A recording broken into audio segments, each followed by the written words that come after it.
The medical team rushes to the side of Peter with a defibrillator in hand, as well as an injection to somehow extend his life, but his body is still too weak. Still, Peter's heart begins to give out. Many of the doctors give up, for why would they want to save the life of a man like this? Luckily, for him, one doctor, Dr. Rita, swore an oath to save everyone, even if it does go against her own principles. This is now Peter Parker's life, and he has no idea how he has gotten himself into this one. Trapped in the dying body of his worst enemy, in an iron lung, in a cell, in a prison. On an island, underground, underwater, under guard, surrounded on all sides by supervillains. But just how did it happen? How did Otto manage to switch bodies with Peter under such dire circumstances? As Peter remembers back to Otto's parting words, he realizes just how bad his situation has gotten. Otto is out there right now with Peter's face, his memories, his powers. Who knows what he could be up to? Peter has worked hard to earn the trust of everyone around him, to be a hero, to become an Avenger. Otto Octavius now has all the knowledge of Avenger security codes and even some secret identities of others. Forget Spider-Man, as Peter Parker, Otto can now do whatever he wants to his friends, or even his family. The stress begins to weigh on Peter's now already weak body. He knows that this cannot be healthy or productive for him in his current situation and begins to work on reverse engineering the predicament. If Dr. Octopus has access to all of his thoughts, certainly the same must be true in reverse. If Peter applies himself, he can do anything. He is a smart guy after all, but not smarter than his old man, is he? Torbert Octavius smacks his son so hard across the face that Peter's blood is left dripping from his father's hand. This is what Peter gets for thinking his father doesn't know what ignoramus means. The sudden shock of pain shakes Peter to his core. He didn't expect to feel Otto's pain. Suddenly, Peter is experiencing the explosion from the radiation experiment that fused the metal arms to his skin, or Otto's skin. This is the event that created Dr. Octopus. With another strike to the face, Peter has become desperate to find a nice memory, something pleasant. Peter's mind is brought to his Aunt May on the day of May and Otto's wedding, preparing for a secret kiss before the ceremony. All he can do is scream. Peter begins to shut that memory out of his mind, deciding that he can live without that particular memory for the rest of his life. This thought triggers another one of Otto's, when he received the diagnosis for his worsening degenerative condition. Shortly after that event, Dr. Octopus put all of his brain patterns in his Octobots and used them to take over the city. At the time, Spider-Man was able to defeat him by taking Dr. Octopus's control helmet and using it to make everything right. And then, Spider-Man used it again at the end of Spider Island. Peter even incorporated its design into his spider armor so that he could shut down Otto the next time he was a threat. But it didn't work out that way. Dr. Octopus was momentarily able to take over Spider-Man's functions, and as Peter continues to search through Otto's memories, he realizes that each time he used the helmet or technology made with similar tech, he was giving Otto complete access to his mind. All that time, Otto was mapping out Peter's brain, getting it ready for his ultimate last-ditch effort survival plan, a brain-swapping Octobot. Every moment Dr. Octopus sat in his cell, he was straining against the mental shields Max Modell put up, all the while marching a single Octobot step by step along the ocean floor, from Guatemala all the way to Manhattan. Then, during Spider-Man's battle with the two hobgoblins, As they were using technology that forced him to ignore his own spider sense, he let his guard down, and the Octobot struck. And that's how he did it, Peter concludes.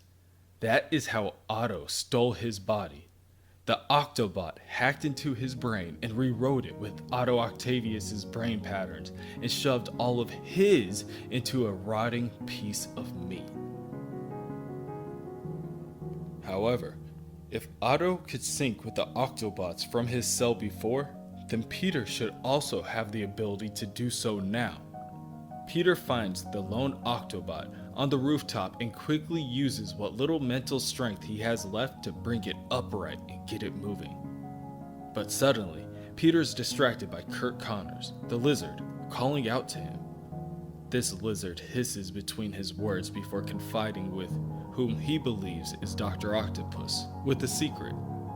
The lizard has heard that Dr. Octopus only has hours left to live. If this is true, then he can take the lizard's secret to the grave. Peter has very little time to engage with Dr. Connors and brings his attention back to his Octobot. He decides that it will be best for him not to inform the Avengers. The story is too unbelievable. He needs to figure out what else he should do. Or rather, he needs to figure out what Dr. Octopus would do. He is an evil genius after all. He must have contingency plans in place to get himself out of jams like this all the time. As Peter searches Otto's memories, he finds doomsday weapons, teleportation pads, holograms, robot doubles, everything and anything. All up until the point he finds Contingency Sigma 6. Peter navigates the tiny Octobot into an office building and plugs itself into a USB port in one of the employees' computers, which causes a broadcast to be publicized over specific televisions and screens around the world. Dr. Octopus greets his former and future associates and informs them that he will pay them handsomely. $6 million will be deposited into each of the participants' accounts upon completion of their mission. The only answer is if they choose to accept it. With a plan in place, there is nothing for Peter to do now. But wait. Within the stillness of his cell, Peter lets out a cough and one of his organs rupture, causing another medical alarm to go off, calling the medical team back in to operate. The doctors turn on the faucet in order to start their preliminary cleaning, and Hydro Man erupts out of the pipe. Instantly, water fills up the room, and each of the medical staff attempts to let out a scream in terror and call out for help. Hydro Man tells the now hostages that they will all survive if they comply. All he wants to know is one thing. Where is Octavius? The medical team gives Hydro Man his answer, and he proceeds to keep up with his end of the deal. He sets up a teleportation portal and calls out for Trapster and Scorpion to prepare to breach. With an explosion of energy, the two come running in. Each one of them is eager for a little bit of excitement and a whole lot of payout. From within his cell, Peter can hear it all. Things crashing, breaking, guards screaming, and as the wall to his cell blows open, Peter cannot help but wonder about the consequences of what he just set into motion. Trapster emerges from the rubble to introduce himself. The Trapster and Dr. Octopus have never met, but Spider-Man remembers when Trapster went by Paste Pot Pete. He couldn't even fight him at the time because he was so busy laughing. But he's not laughing anymore. Trapster lifts Peter out of his life support chamber, and as he does, Peter begins to vomit uncontrollably. Quickly, Trapster begins to hook Peter up to a portable life support device, and the newly formed motley crew begin to move. Trapster carries Peter out of the cell, and Peter is quite surprised to see Scorpion and Hydro Man. But this is only phase 1 of Sigma 6, Scorpion states. The plan states to break out 2 more people, and together they will reform the Sinister Six. Peter refuses to involve any other criminals and tells the other 2 to continue as is. much to the disdain of a watching Alistair Smythe and Michael Morbius. That is, until Peter catches a glimpse of the lizard. To him, Peter reaches out a hand, asking Kurt to join them in their escape. But the lizard silently turns around and sulks back into the shadows. This is ridiculous, Peter starts to think. He just started a supervillain breakout, and now he's weighing the options on letting out more as he goes. He must be losing his mind. This isn't him. He shouldn't be risking lives just to save his own. He's Peter Parker. He's Spider-Man. He can never forget that.